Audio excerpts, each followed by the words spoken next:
Matt Cowan here, back at the RoundTable to talk about why wOBA, or weighted on-base average, is a better and more useful baseball statistic than OPS, or on-base plus slugging. To answer this question, we first need to understand why OPS is used, why it has become popular, and how did it originate. And it starts with batting average, which is really the first stat you think of when you think about baseball statistics. Of course, hits divided by at-bats, but it has two very obvious flaws. Of course, every hit is counted equally, whether it's a home run or a single. It does not account for walks at all, which are less valuable than hits, but still should be accounted for. From there we go to on-base percentage, which now does account for walks, but it still treats all hits equally, and it now treats walks as good as hits, so it still has flaws.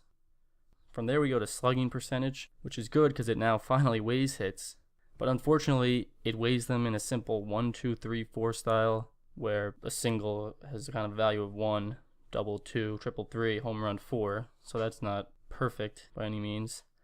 And now we've also taken a step backwards because now walks are no longer a thing.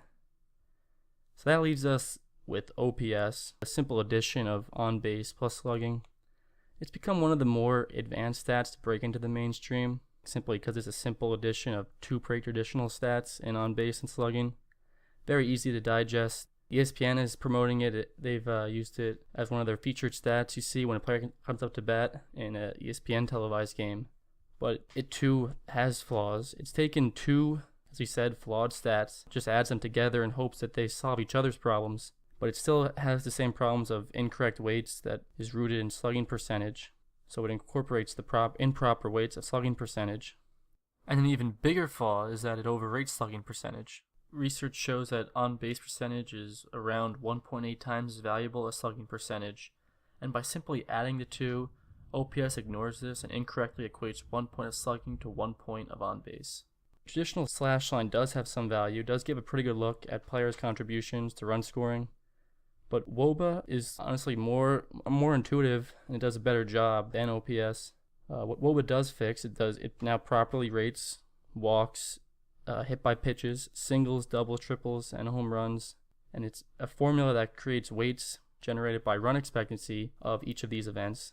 So it creates a value for runs above average for each event. A walk is 0.29 runs above average, hit by pitch 0.31. And now right off the bat, this becomes a little counterintuitive, but there is a significant difference that is generated by the pitcher between hit by pitches and walks. I mean, pitchers are more likely to hit batters unintentionally at worse times than they are to walk a batter. For example, a pitcher will more likely lose control on a single pitch and hit a batter with the bases loaded opposed to simply walking runs in. There is a statistical significance between the two events, which is why they are weighed differently. However, the difference between 0.29 and 0.31 is relatively insignificant, and hit by pitches are fairly rare. With enough at-bats, hit by pitches should not interfere with player evaluations that use wOBA. Continuing, you have singles 0.44 runs above average, doubles 0.74, triples 1.01, home runs 1.39. These aren't the values that you'll see in the formula for wOBA, as it is put on a similar scale to on-base percentage. So the first thing they do for scaling wOBA is to adjust the run value scale so that an out is equal to 0, and that leaves you with the coefficients you do see in the formula. And it leaves you with a stat that's simple to understand and compare players' average, as it's the same thing as looking at on-base percentage, where 0.32 is around league average, although it does change year to year. wOBA solves a lot of the problems of OPS, and I think hopefully it should become a more household name. I think it's also a great introduction to advanced baseball statistics, as it is generally pretty intuitive how events and hits are scaled. Even if how the weights are derived aren't obvious, the ordering of the values are pretty much what you would expect, of course with the exception of hit by pitches. So if you found this video interesting, I'd encourage you to do more research on sabermetrics and advanced baseball statistics. Honestly, the more you know, the more you'll see that many of these advanced statistics are pretty simple, pretty easy to understand, at least on the surface.